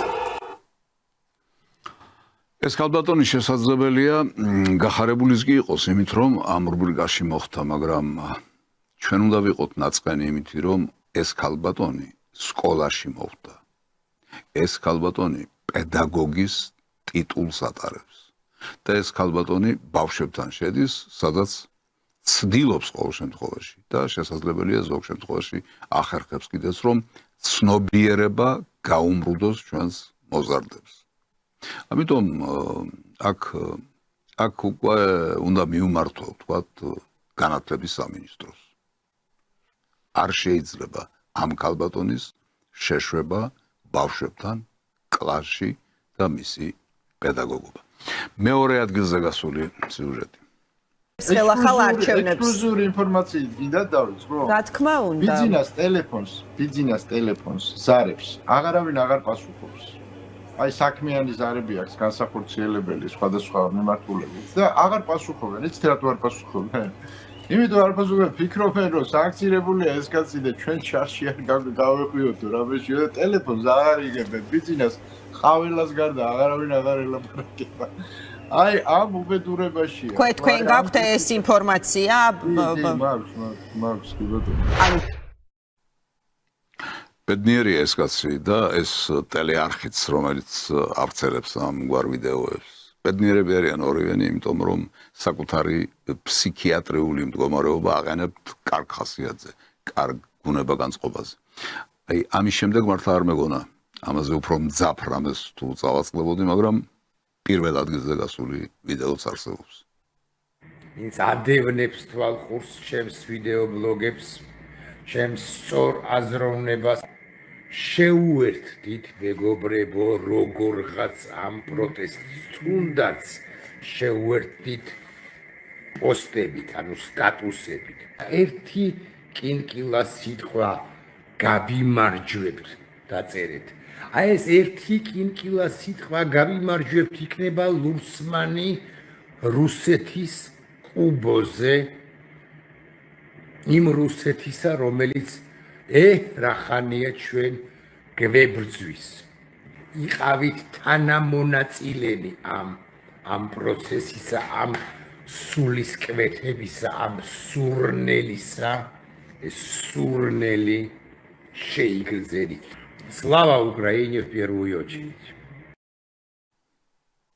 მართლაც სურნელია ეს კაცი მთელი თავისი ფსიქიკური მდგომარეობით და მისი ასე ვთქვათ მოღვაწეობით. დიდი სურნელია საქართველოსთვის. ამი დავამსრულოთ ეს რუბრიკა ფსიქიატრიის რენტგენი და დავუბრუნდეთ გადაცემას.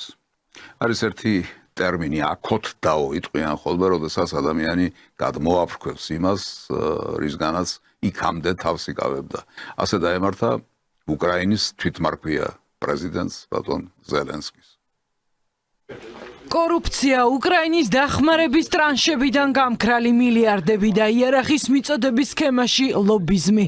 ვოლოდიმირ ზელენსკის სკანდალურ ბრალდებებზე ბაიდენის ადმინისტრაცია ამ დრომ დედუმს. უკრაინის პრეზიდენტის ბოლო დროს ყველაზე ხმაურიან აღიარებას თეთრი სახლი და სახელმწიფო დეპარტამენტი არ იმჩნევს. არადა რეზონანსული ინტერვიუ ბოლო 48 საათია საერთაშორისო მედიის განხილვის ერთ-ერთი მთავარი თემა. ამერიკის შეერთებული შტატების მმართველობის ბოლო დღეებში ჯო ბაიდენის ადმინისტრაცია მორიგ სკანდალში გაეხვა. სკანდალურ ინტერვიუში ზელენსკი უსაფრთხოების მემორანდუმზე საუბრობს და ამბობს, რომ ხელმომწერი ხუთი სახელმწიფოდან დაპირება არც ერთმა არ შეასრულა. დოკუმენტის მიხედვით უკრაინას პირდებოდნენ მხარდაჭერას და აძლევდნენ გარანტიას, რომ ქვეყნის სუვერენიტეტი და ტერიტორიული მთლიანობა ხელშეუხებელი იქნებოდა, თუმცა დოკუმენტი მხოლოდ ფურცლის ნაგლიჯად დარჩა. ვოლოდიმირ ზელენსკის სკანდალური ინტერვიუ ამერიკელ პოდკასტერ ლექს ფრიდმანთან შედგა. უკრაინის ომში დაკარგულ მილიარდებზე და კორუფციულ გარიგებებზე ზელენსკიმ დუმილი დაარღვია. ასე დაარღვია დუმილი, მაგრამ რა დგას ამის უკან, რა არის ეს ყველაფერი? ეს ყველაფერი არის ის, რაც ჯერ მხოლოდ ოდნავ ჩანს. გაივლის გარკვეული დრო და ჩვენ დავინახავთ თელ თაიგულს დასავლური ურთიერთობებისა, დასავლური მიმართულებებისა, რომელიც ყოველთვის არის ბოროტებისკენ მიდრეკილი და ყოველთვის არის სიკეთის საწინააღმდეგო, სიმართლის საწინააღმდეგო და ღმერთის საწინააღმდეგო. ამას ჩვენ მალე დავინახავთ, ეს როგორც ვიხმარე, ეს სიტყვა აკოთება, ეს აკოთება უკვე დაწყებულია. დაპირისპირება ნახოთ რა წახნაგებს იძენს თანდათანობით. მაგალითად, მასკი და ევროპა. სოფლიოს უმდიდრესი ადამიანი ილონ მასკი ევროპის სახელმწიფოების ლიდერების კრიტიკას და მათი ოპონენტების მხარდაჭერას არ ერიდება. მასკმა საკუთარ პლატფორმა X-ში არაერთი სკანდალური პოსტი გამოაქვეყნა. მან ღიად გააკრიტიკა გერმანიის კანცლერი ოლაფ შოლცი და მხარი დაუჭირა ოპოზიციულ ულტრამემარჯვენე პარტიას ალტერნატივა გერმანიისთვის. ბავშვებზე სექსუალური ძალადობის გახმაურებული საქმის არასრული ვერდიქტის გამო კრიტიკული პოსტებით ბრძოლა გამოუცხადა ბრიტანეთის პრემიერ-მინისტრს კირ სტარმერს. ოლაფის სულელია. შტაინმაიერი ანტიდემოკრატიული ტირანია. ამერიკამ უნდა გაათავისუფლოს ბრიტანელები ტირანი ხელისუფლებისგან. სტარმერი უნდა წავიდეს. ილონ მასკის პოსტები პოპულარულია, სოციალური ქსელის მომხმარებლები მის გამონათქვამებს იწონებენ და აქტიურად ავრცელებენ. ამის გამო შეშფოთდა საფრანგეთის, გერმანიის, დიდი ბრიტანეთისა და ესპანეთის ხელისუფლება. მასკს ევროპის შიდა საქმეებში, პოლიტიკასა და არჩევნებში ჩარევაში ადანაშაულებენ. ვერავინ წარმოიდგენდა, რომ სოფლიოში ერთ-ერთი უმსხვილესი სოციალური ქსელის მფლობელი ახალ საერთაშორისო რეაქციულ მოძრაობას მხარს დაუჭერდა და არჩევნებში პირდაპირ ჩაერეოდა. ალბათ ისევე როგორც ბრიტანეთის პრემიერმა ტრამპს რასისტი უწოდა და თქვა, რომ ბრიტანეთის მთავრობამ მის გასაჩერებლად ყველაფერი უნდა გააკეთოს, ან მაშინ, როცა სტრამერმა ბრიტანული ლეიბორისტული პარტიის წევრები პრეზიდენტ ტრამპის წინააღმდეგ კამპანიის წარმოებისთვის ამერიკაში გააგზავნა. საერთაშორისო ულტრამემარჯვენეები ამჯერად დედამიწაზე ყველაზე მდიდარი ადამიანის ხელმძღვანელობით ღიად თავს ესხმიან ჩვენს ინსტიტუტებს და ღიად მხარს უჭერენ ნაციზმის მემკვიდრეებს გერმანიის არჩევნებში, ევროპის ეკონომიკისთვის ყველაზე მნიშვნელოვან ქვეყანაში. ევროპელი ლიდერების ნაწილი ამბობს, რომ მასკი ევროპული დემოკრატიისთვის საფრთხეს წარმოადგენს. Wall Street ჟურნალმა ილონ მასკს ევროკავშირის დიპლომატიური თავის ტკივილი უწოდა. გამოცემა წერს, მაშინ როცა მასკი რიგ საკითხებზე, მაგალითად მიგრაციასა და სიტყვის თავისუფლებაზე, ბომბებს ისვრის ევროპულ პოლიტიკურ ცხოვრებაში, ევროპელი ლიდერები დილემის წინაშე დგანან, რით უპასუხონ ამერიკის არჩეული პრეზიდენტის დონალდ ტრამპის საკვანძო მრჩეველს. ხედავთ როგორ ვითარდება მოვლენები, თანდათანობით წინააღმდეგობები უკვე რამდენ წახნაგს მოიცავს და რამდენ კუთხე კუნჭულს მოიცავს.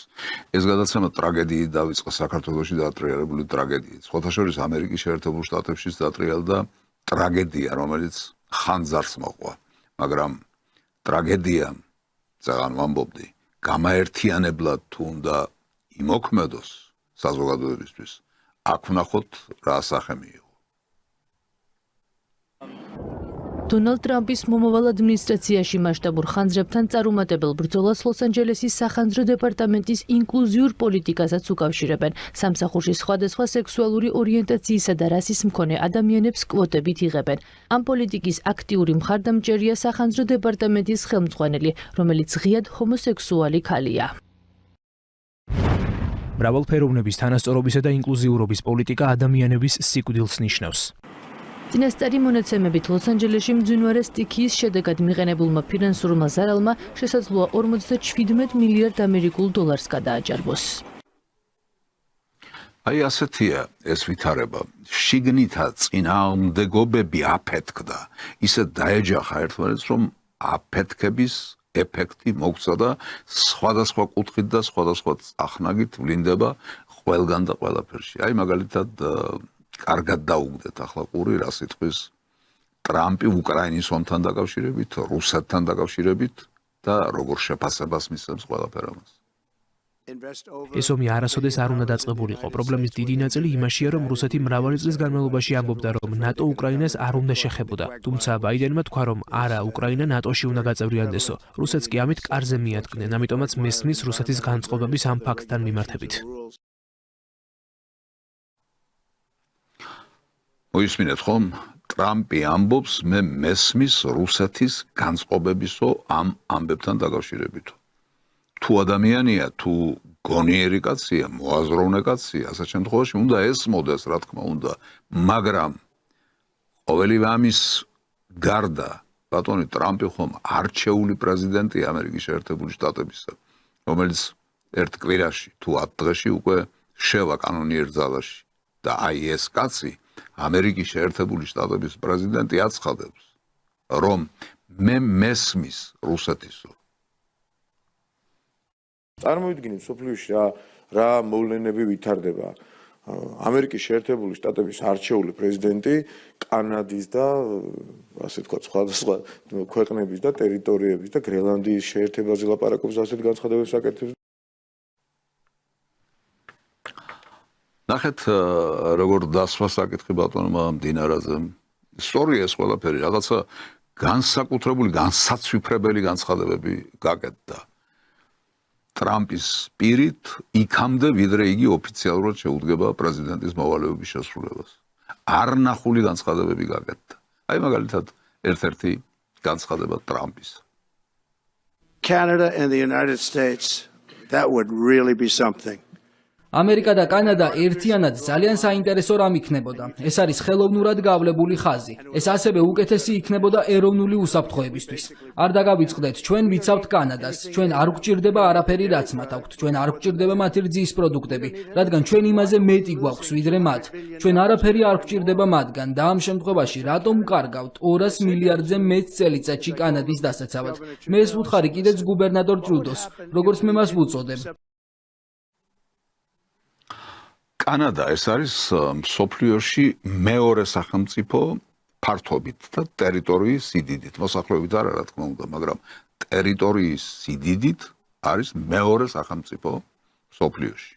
და აი ამ უზარმაზარ სახელმწიფოზე ეს კაცი აცხადებს პრეტენზიას, რომ ეს უნდა შემოვიერთოთ და ხელმძღვანელს ლიდერს, პირველ პირს ამ სახელმწიფოსი ის უძახის ამერიკის შეერთებული შტატების გუბერნატორს. ეს როგორი რეალობაა, როგორი მდგომარეობაა. მაგრამ მარტო ეს არ არის ტრამპის ტერიტორიული პრეტენზიები სხვადასხვა სახელმწიფოების მიმართ მართლაც გაუგონარი და მართლაც წარმოუდგენელი. We need Greenland for national security. გრენლანდია ეროვნული უსაფრთხოების მიზნებისთვის გვჭირდება. ამერიკის შეერთებული შტატების არჩეული პრეზიდენტი პანამის არხსა და გრენლანდიაზე კონტროლის მოსაპოვებლად სამხედრო ძალის გამოყენებას არ გამორიცხავს. დონალდ ტრამპი ჟურნალისტის ამ შინაარსის შეკითხვას ერთი და მოკლე სიტყვით პასუხობს: არა. ეროვნული უსაფრთხოებისთვის ტრამპს გრენლანდიასთან ერთად ამერიკის საკუთრებაში პანამის არხის ხილვაც სურს. გამორიცხავდით თუ არა სამხედრო ან ეკონომიკური იძულების გამოყენებას ამ ტერიტორიების მოსაპოვებლად? No, I can't assure you one. არა, დარწმუნებით ვერ გეტყვით ამ ორიდან რომელს, მაგრამ ამის თქმა შემიძლია. ჩვენ გვჭირდება ისინი ეკონომიკური უსაფრთხოებისთვის. პანამა და გრენლანდია ეკონომიკური უსაფრთხოებისთვის გვჭირდება. პანამის არხი აშენდა სამხედრო მიზნებისთვის. პანამის არხი ჩვენი ქვეყნისთვის სასიცოცხლოდ მნიშვნელოვანია. მას ახლა ჩინეთი აკონტროლებს. პანამის არხი ჩვენ გადავეცით პანამას და არა ჩინეთს და მათ მიიტაცეს ის, მათ გამოიყენეს ეს საჩუქარი ბოროტად. აი ასეთი არის ეს სრულიად ახალი ინტონაციები ამერიკულ პოლიტიკაში ტრამპის პირით გაცხადებული, რომელიც შემაშფოთებელი უნდა იყოს მთელი მსოფლიოსთვის, ალბათ, იმიტომ რომ აქ სამართალზე, სამართლიანობაზე, ურთიერთობებზე, სუვერენიტეტზე არ არის ლაპარაკი, სხვა რამეზეა ლაპარაკი, ჩვენს უსაფრთხოებას სჭირდება ასეო.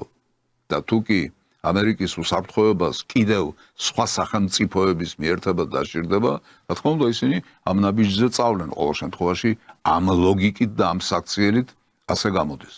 ტრამპმა თავისი შვილი გაგზავნა გრენლანდიაში. Here as tourists seeing it looks like an incredible place. მართალია ამერიკის პრეზიდენტის ვაჟი ამბობს, რომ ის გრენლანდიაში მხოლოდ ტურისტული მიზნებით ჩავიდა, თუმცა უფროსი ტრამპის ბოლოდროინდელი განცხადებების გათვალისწინებით, უმცროსის ქალაქ ნუუკში მოულოდნელად ჩაფრენის რეალური მიზეზის გამოცნობა რთული არ არის. I just want to say that it's a very special place. You guys like that, right? ტურისტი ვარო კი ამბობს, მაგრამ სინამდვილეში იმის სათქმელად ჩავიდა, მამა ჩემმა შემოგითვალათ, რომ ჩვენს შემადგენლობაში უნდა შემოხვიდეთ. რა რთული მისია აკისრია, ხო? ურთულესი მისია, მაგრამ შეასრულა ამ კაცმა შესანიშნავად და აი აქ გამახსენდა ერთი პატარა ეპიზოდი დიდებული ფილმიდან, ელდარ შენგელაიას ცნობილი ფილმიდან.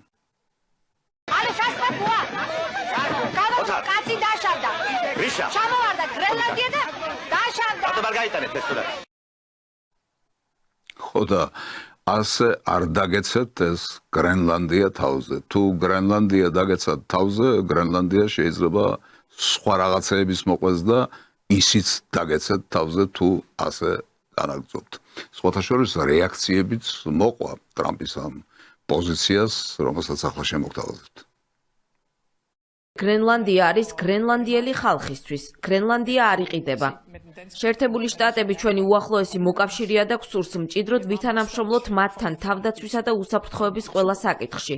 ეს ასევე ეხება ჩრდილო ატლანტიკას. ჩვენ გვაქვს აშკარა ინტერესი, რომ ამ სფეროში დიდ როლს ასრულებს შეერთებული შტატები და არა მაგალითად რუსეთი ან სხვა ქვეყნები. მაგრამ გრენლანდია არის გრენლანდიელი ხალხისთვის.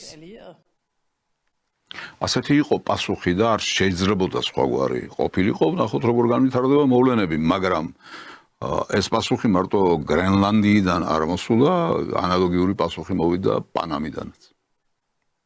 პანამის არხის და მისი მიმდებარე ზონის ყოველი კვადრატული მეტრი ეკუთვნის პანამას და ასე გაგრძელდება. ჩვენი ქვეყნის სუვერენიტეტსა და დამოუკიდებლობაზე მოლაპარაკება შეუძლებელია. შეუძლებელია. ამ თემებზე მოლაპარაკება შეუძლებელია. ამიტომ ამ თემების გადაწყვეტა თუ უნდა ამერიკის შეერთებულ შტატებს, მაშინ მას მოუწევს ამის გადაწყვეტა სამხედრო ძალით. სხვათა შორის დაპირისპირება, რომლის შესახებაც ჩვენ ახლა ვსაუბრობთ და რომელსაც მრავალი წახნაგი აღმოაჩნდა ევროპასა და ამერიკას შორისაც გაგრძელდა ჩვენ რაღაც ფრაგმენტები უკვე გაჩვენეთ. აი კიდევ ერთი ფრაგმენტი თუ რას ლაპარაკობს საფრანგეთის საგარეო საქმეთა მინისტრი.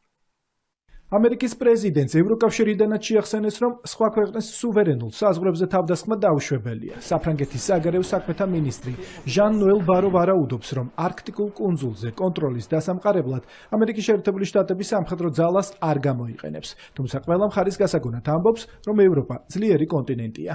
Évidemment pas question que აშკარაა რომ ევროკავშირი არ დაუშვებს მსოფლიოს სხვა ქვეყნები თავს დაესხან მის სუვერენულ საზღვრებს. ვინც არ უნდა იყვნენ ისინი, ჩვენ ძლიერი კონტინენტი ვართ. ნახავთ, დაუშვებთ თუ არ დაუშვებთ, ეს უკვე მომავლის საქმეა, მაგრამ თად კარგად რომ ვერ აეწყო ეს ყველაფერი, ეს ჩანს. ახლა ერთი ძველი რამდენიმე წლის წინანდელი ამბავი უნდა შეგახსენოთ, როდესაც ყირიმში ჩატარდა რეფერენდუმი და ამ რეფერენდუმის ძალით ყირიმი შემოუერთდა რუსეთს. აი როგორ იყო დასავლეთის позиция ამ კონკრეტულ საკითხთან დაკავშირებით. США перевели свою позицию в отношении российской аннексии Крыма в статус политической декларации. Госсекретарь США Майк Помпео сообщил о появлении этого документа в своем твиттере. Соединенные Штаты не признают и не признают в будущем российскую аннексию Крыма. В декларации указано, что силой изменив границы другого государства, Россия нарушила фундаментальный принцип международного права, который обязалась выполнять.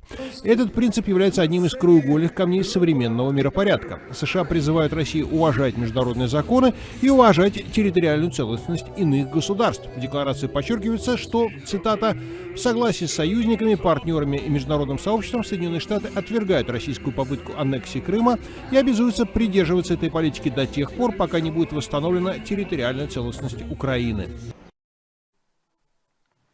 კი, მაგრამ ახლასაც წავიდა ეს ყველაფერი. ტერიტორიული მთლიანობა, სუვერენიტეტი, საზღვრების ხელშეუხებლობა, სხვა ქვეყნის ინტერესების გათვალისწინება და ასე შემდეგ. თუ კი ეს არსებობს საერთოდ, მაშინ ახლასაც წავიდა კანადასთან დაკავშირებით, გრენლანდიასთან დაკავშირებით, პანამასთან დაკავშირებით და ასე შემდეგ და ასე შემდეგ. სად გაქრა ეს ყველაფერი? ნუ თუ ეს მხოლოდ სხვებისთვის არსებობს, ხოლო ამერიკის შეერთებული შტატებისთვის ყველაფერი ნებადართულია. ის რაც ეპატიება იუპიტერს, არ ეპატიება ხარს, მაგრამ იუპიტერს ეპატიება, ხომ? ასე ფიქრობენ ამერიკის შეერთებულ შტატებში. მე არ მიყვარს პროგნოზების კეთება და მით უმეტეს არ მაქვს პრეტენზია წინასწარმეტყველებაზე, მაგრამ ტრამპის არჩევასთან დაკავშირებით მართლაც ვიწინასწარმეტყველე ერთი რამ, ეს იყო რამდენიმე გადაცემის წინ და იქიდან მინდა ეს ფრაგმენტი შემოგთავაზოთ. ვერც დონალდ ტრამპი შექმნის ისტორიას, მაგრამ ამერიკის შეერთებული შტატებისა და უბინძურესი სისტემის, კაპიტალიზმის ნგრევაში მან შესაძლებელია მართლაც უზარმაზარი როლი შეასრულოს. უსამართლო სისტემა, რომელიც დემოკრატიის, თავისუფლებისა და ადამიანის უფლებების დაცვით ინიღბება და ოპერირებს, აუცილებლად დაინგრავა. ვინაიდან მისი გადაკეთება შეუძლებელია. მხოლოდ ამერიკული ყავლგასული სისტემის მგრევით არის შესაძლებელი მსოფლიოს განთავისუფლება. რატომღაც მგონია, რომ მოსკოვის დროით, თუ შეიძლება ასე ითქვას, ამერიკის შეერთებულ შტატებში 1985 წელი დადგა. 1985 წელს, რა თქმა უნდა, ვიგულისხმე გორბაჩოვის მოსვლა საბჭოთა კავშირის ხელისუფლებაში, რაც გახსოვთ ალბათ, რითიც დამთავრდა. შესაძლებელია არ გამოვრიცხავ, რომ ყველაფერი ასე ტრაგიკულად განვითარდეს ამერიკის შეერთებულ შტატებშიც, იმიტომ რომ იმას, რასაც ჩვენ ახლა უყურებთ, სხვა შედეგის მოტანა ალბათ არ შეუძლია. ნახოთ, რა იქნება და როგორ იქნება. დღეს მე არ მექნება ის რიტუალი კარებთან დაკავშირებული, იმიტომ რომ სხვა ფინალით მინდა დავამთავრო ეს გადაცემა. გადაცემის დასაწყისში მე გითხარით, რომ მოლოცვა ვერ შევძელი იმ გლოვის ფონზე, რომელიც საქართველოში გაბატონდა იმ 5 ანგელოზის დაუბის გამო, რომელთმა ნათელში ამყოფოს მათი სულები, ამ ანგელოზის სულები, მაგრამ გადაცემას მაინც ვერ დავამთავრებ ისე, რომ არ მოგილოცოთ უკვე დამდგარი შობა, უკვე დამდგარი ახალი წელი საქვეყნო კალენდრით, მაგრამ ეკლესიური კალენდრით, ანუ ძველი სტილით ახალი წელი ჯერ კიდევ არ დამდგარა, რამდენიმე დღე გვაშორებს ამ მოვლენასთან, ყველაფერს ერთად გილოცავ და ეს მოლოცვა მინდა ასე ჟღერდეს.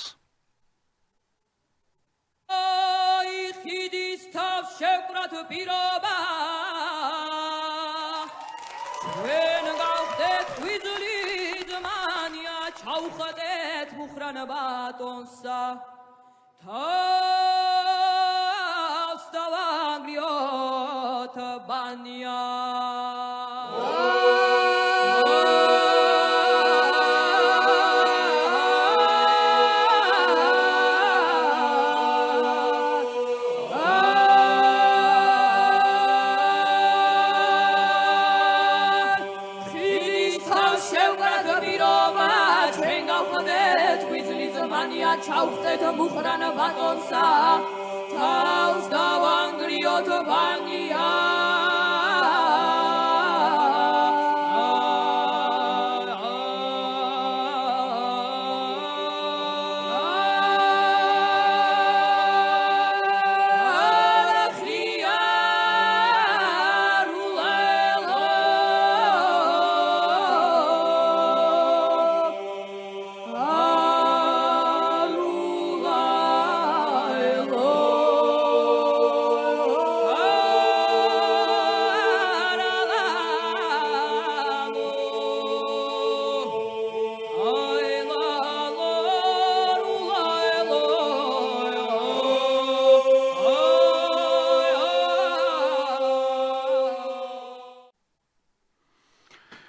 ამით მინდა დაგებშვიდობოთ, იმიტომ რომ ეს არ არის კნავილი, ეს არის ღმერთის მიერ ბოზებული ქართული ნიჭი, ქართული გენი, ქართული ჯიში და აი ეს ბავშვები არიან საქართველოს მომავალი, ისინი განსაზღვრავენ თუ რა გზით უნდა იაროს ქვეყანამ და რა ღირებულებები უნდა ატაროს მან.